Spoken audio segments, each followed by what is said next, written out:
மோடி மண்டபம் வந்தடைந்திருக்கிறார். அவர் வரும் ஹெலிகாப்டர் தரையிறங்கும் காட்சியை நாம் பார்க்கிறோம்.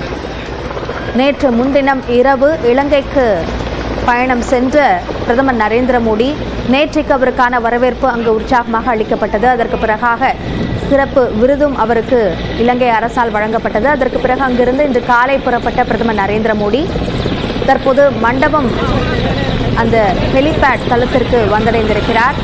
அவர் அந்த ஹெலிகாப்டர் தரையிறங்கும் காட்சிகளை நாம் பார்த்து வருகிறோம். இன்றைக்கு பாம்பன் புதிய தூக்கு பாலத்தை அவர் திறந்து வைக்கிறார்.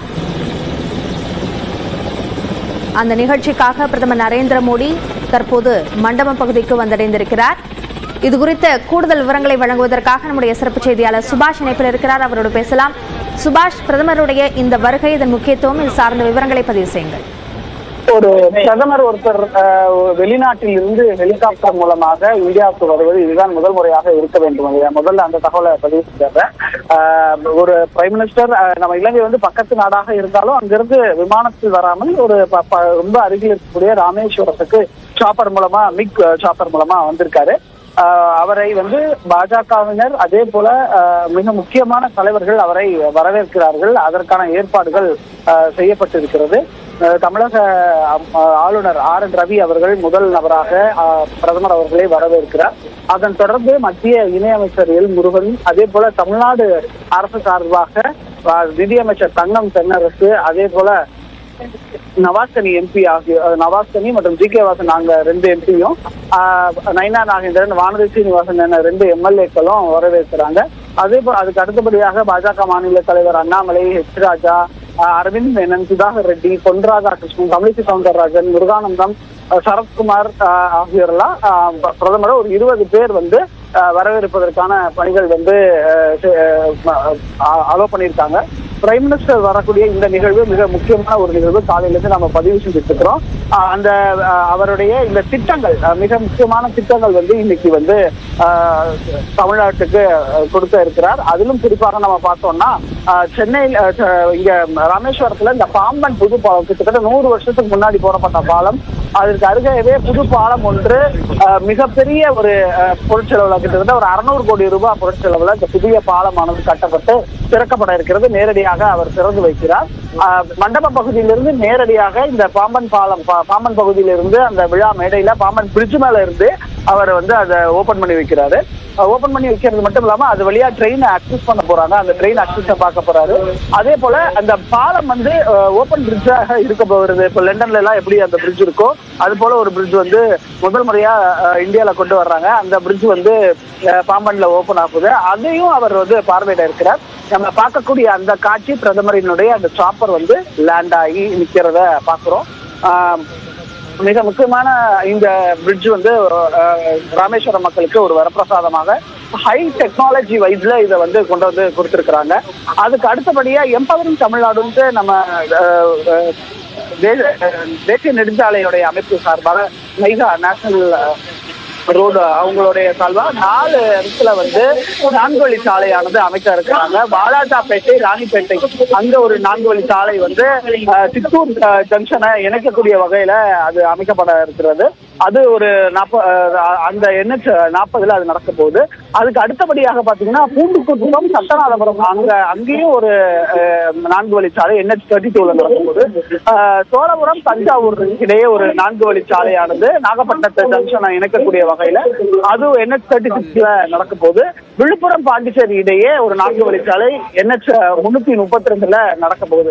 இந்த 4 வழி சாலைக்காக மட்டுமே கிட்டத்தட்ட 7,800 கோடி ரூபாய் பொருட்செலவுல இந்த திட்டத்தை பிரதமர் இங்க தொடங்கி வைக்கிறதுக்கான அடிக்கல் நாட்டாக இருக்கிறார். இதுவும் இன்றைய மிக முக்கியமான ஒரு நிகழ்வாக பார்க்கப்படுகிறது. பிரதமர் பாம்பன் பிரிட்ஜை திறந்து வைத்து பிறகு நேரடியாக ராமநாதர் சுவாமி கோயிலுக்கு போய் சுவாமி தரிசனம் செய்கிறார். இன்று பாஜக கட்சி துவக்கப்பட்டதால் அதே போல ராம நவமி நாள் ஆகிய 2 நாட்களும் வருகிறது. மிக முக்கியமான நாட்கள் 2மே பாரதிய ஜனதா கட்சியை பொறுத்தவரை.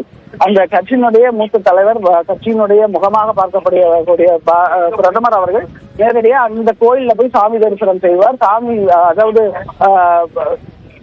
ராமநாதசாமி முன்னாலேயும் தாயார் முன்னாலேயும் சில நிமிடங்கள் உட்கார்ந்து தியானம் செய்வதற்கான ஏற்பாடும் செஞ்சிருக்கிறதா சொல்லிக்கிறார்கள். அதன் பின்னராக தான் வந்து நான் முன்ன சொன்ன இந்த ரோட்வேஸுக்கான திட்டமிடல்கள் எல்லாம் ரோட்வேஸ்க்கான ஃபவுண்டேஷன் எல்லாம் பண்ணிட்டு பிரதமருடைய உரையானது இருக்க போகிறது. மிக முக்கியமான திட்டங்களை எல்லாம் அடிக்கல் நாட்டி வைத்து பாம்பன் திட்டத்தை தொடக்கி வைத்து அதே போல சென்னை ராமேஸ்வரத்துல இருந்து எக்மோருக்கு ஒரு ட்ரெயின் புதுசா பிளாக் ஆஃப் பண்ற பிரைம் மினிஸ்டர் அதையும் தொடக்கி வைக்கிறார். ஆக ஒட்டுமொத்தமாக இன்றைக்கு தமிழ்நாட்டுக்கு வரக்கூடிய பிரதமர் கிட்டத்தட்ட ஒரு 3 மணி நேரம் ராமேஸ்வரத்தில் மட்டும் செலவிட்டு மீண்டும் ஹெலிகாப்டர் மூலமாக இங்கே மண்டபம் ஹெலிகாப்டர்ல இருந்து மதுரை விமான நிலையம் சென்று அங்கிருந்து டெல்லி புறப்பட்டு செல்கிறார். இதுதான் அவருடைய பயண திட்டமா இருக்கு. மிக ஒரு நீண்ட நேரம் 3 மணி நேரம் இங்க வந்து செல்லக்கூடிய வழிகள் எங்கும் போலீஸ் பாதுகாப்பு, தேவையில்லாமல் வாகனங்கள், அவசர வாகனத்தை தவிர காவல்துறை வாகனமோ அல்ல ஆம்புலன்ஸ் வாகனத்தை தவிர வேற எந்த வாகனமும் வெளியே சுற்றக்கூடாது என்ற தடை விதிக்கப்பட்டிருக்கிறது. அவர் ராமநாத சுவாமி கோயிலுக்கு போய் சாமி கும்பிடும் பொழுது அவர் புறப்பட்டு சென்று 1 மணி நேரம் ஒரு அரை மணி நேரம் கழித்து, அதாவது இந்த அருகில தான் இந்த விழா மேடையே இருக்கு. ஆகையால் இந்த விழா மேடையை முடித்து செல்வது வரைக்கும் அங்க சாமி கும்பிடுறதுக்கும் அளவு இல்லை. 3 மணிக்கு மேல 3:30 மணிக்கு மேல அங்கேயும் அலோ பண்ணிடுவாங்க. பிரதமர் வந்து செல்வதையொட்டி ஒரு 5 அடுக்கு பாதுகாப்பு ராமேஸ்வரம் மண்டபம் பகுதியில முழுவதுமாக போடப்பட்டிருக்கிறது. மிக பெரிய டைட் செக்யூரிட்டியில இங்க விழா நடக்கக்கூடிய பகுதியிலையும் மக்கள் அனுமதிக்கிறாங்க. அடையாள அட்டை வைத்திருப்பவர்கள் மட்டும்தான், அவர்களுக்கான பாஸ் கொடுக்கப்பட்டிருக்கிறது. அந்த பாஸின் அடிப்படையில் மட்டும்தான் அவங்க உள்ளே அனுமதிக்கப்படுகிறார்கள். மற்றவர்கள் யாரும் உள்ளே அனுமதிக்கப்படவில்லை. பிரதமரை வரவேற்பதற்காக பாரதிய ஜனதா கட்சி சார்பாக கட்சியின் கொடி முழுவதுமாக கட்டி வைக்கப்பட்டிருக்கிறது. மண்டபம், ராமேஸ்வரம் ராமநாத சாமி கோயில், மறுபடியும் அவர் திரும்பி வழி செல்லக்கூடிய அனைத்து பகுதிகளிலும் பாரதிய ஜனதா கட்சியின் கொடி வந்து அவர்களது பிரதமரை வரவேற்கும் வகையில அவரை வரவேற்றும் பதாகைகளும் வைக்கப்பட்டிருக்கு. சுபாஷ், இந்த பிரதமரை வரவேற்கக்கூடிய இந்த இடத்தில், இந்த சாப்பர் இறங்கி இருக்கிற இந்த இடத்துல யார் யாரெல்லாம் வந்திருக்கிறார்கள் என்ற அந்த பட்டியல் வெளியாக இருந்தது. இதில் அரசு தரப்பில் அமைச்சர் தங்கம் தென்னரசும் வந்திருக்கிறாரா? அதே போன்று இந்த நிகழ்ச்சியில் வேறு கட்சிகளை, குறிப்பாக அதிமுகவை சேர்ந்த தலைவர்கள் யாருக்கேனும் அழைப்பு விடுக்கப்பட்டிருக்கா? இல்ல, நம்ம இது இப்போ நீங்க கேள்வியை நான் இப்படி புரிஞ்சுக்கிறேன். இன்னைக்கு செங்கோட்டையன் அவர்கள்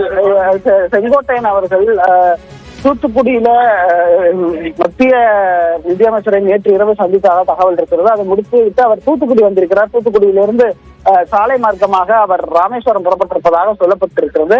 அவர் உள்ளே சென்றிருக்கிறாரா இல்லையா என்பதற்கான விவரம் இன்னும் நமக்கு தெரியவில்லை. இருந்த போதிலும் சந்திப்பதற்கான வாய்ப்புகள், சூழல்கள் இருப்பதையும் நம்மால் மறுக்க முடியாது. அதை ஆனால் பொறுத்திருந்து அவர் சந்தித்தாரா இல்லையா என்பதை பொறுத்திருந்துதான் நாம் பார்க்க வேண்டியதாக இருக்கிறது. மற்றபடி மதுரையில் கூட தேசிய ஜனநாயக கூட்டணியில், என்டிஏ கூட்டணியில் இருக்கக்கூடிய டிடிவி தினகரன், ஓ பன்னீர்செல்வம் உள்ளிட்டவரெல்லாம் சந்திப்பார் என்று சொல்லப்பட்டது. ஆனால் பிரதமரின் நேரம் மிக குறைவாக இருக்கிறது. ஏற்கனவே அவர் 11:45 வர வேண்டியவர் 12:15 ஆயிடுச்சு. இப்பதான் லேண்ட் ஆகி அவர் வெளியே வரக்கூடிய ப்ரொசீடிங்ஸ் நடக்குது. அதன் பின்னராகத்தான் அவர் வந்து அடுத்தடுத்த நிகழ்வுகளில் கலந்து கொள்ள வேண்டும். ஒரு அரை மணி நேரம் மொத்தமா லேக் ஆகிறதுனால பிரைம் மினிஸ்டரோட புறப்பாடும் காலதாமதமாகிறதுக்கான வாய்ப்புகள் இருக்கிறது. இதையெல்லாம் கணக்கில் எடுத்துக்கொண்டோ, அதே போல இது ஒரு முழுக்க ஒரு அரசு விழா என்பதாலும் இதில் வந்து அரசியல் கலப்பு இல்லாமல் பார்த்துக் கொள்ளலாம் என்ற முடிவை பிரதமர் தரப்பிலிருந்து எடுத்திருப்பதற்கான வாய்ப்பு இருக்கிறது. அடுத்த முறை அவர் சென்னை வரும்பொழுதோ அல்லது தேசிய ஜனநாயக கூட்டணி கட்சி தலைவர்கள் டெல்லியில் அழைத்தோ பார்ப்பதற்கான திட்டமிடல்களும் அவர்கள் தரப்பிலிருந்து செய்யப்படுவதற்கான வாய்ப்பு இருக்கிறது. இப்பொழுது பொறுத்தவரை நிதியமைச்சர் வந்திருப்பதற்கான வாய்ப்புகள் தகவலாக இருக்கிறது. நம்ம அதையும் காட்சிகளாக பார்க்க வேண்டியது இருக்கிறது.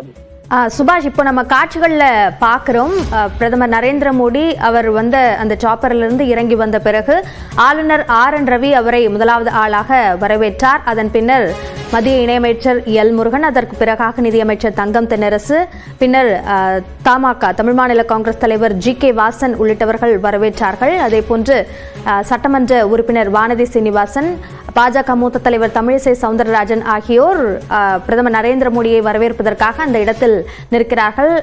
அந்த காட்சிகளை நாம் தற்போது நேரலையில் பார்த்து வருகிறோம். இதற்கு பிறகாக நீங்கள் தெரிவித்தது போன்ற அந்த பாம்பன் பாலம் திறப்புவதற்கான அந்த விழா மேடைக்கு அவர் நேரடியாக செல்ல இருக்கிறார். இதில் இந்த வரவேற்பில் பாஜக மாநில தலைவர் அண்ணாமலையும் இருக்கக்கூடிய அந்த காட்சிகளையும் நாம் பார்க்கிறோம். நேற்றைக்கு நிதியமைச்சர் நிர்மலா சீதாராமன் பங்கேற்ற அந்த ஆலோசனை கூட்டத்தில் அண்ணாமலை பங்கேற்கவில்லை என்பதும் கவனிக்கத்தக்க ஒரு நிகழ்வாக பார்க்க வேண்டியிருந்தது. இந்த நிலையில் தற்போது பிரதமரை வரவேற்கக்கூடிய அந்த நிகழ்வில் அண்ணாமலை இருக்கிறார். அவர் இருக்கக்கூடிய காட்சிகளையும் நாம் பார்க்கிறோம். சுபாஷ், இப்போ இன்னைக்கு எடப்பாடி பழனிசாமி, அதிமுக பொதுச் செயலாளர் எடப்பாடி பழனிசாமி பிரதமரை சந்திப்பதற்கான நேரம் ஒதுக்கீடு செய்யப்பட்டது என்ற தகவல்கள் வெளியாகின. உறுதி செய்யப்படாத சில தகவல்களும் கூட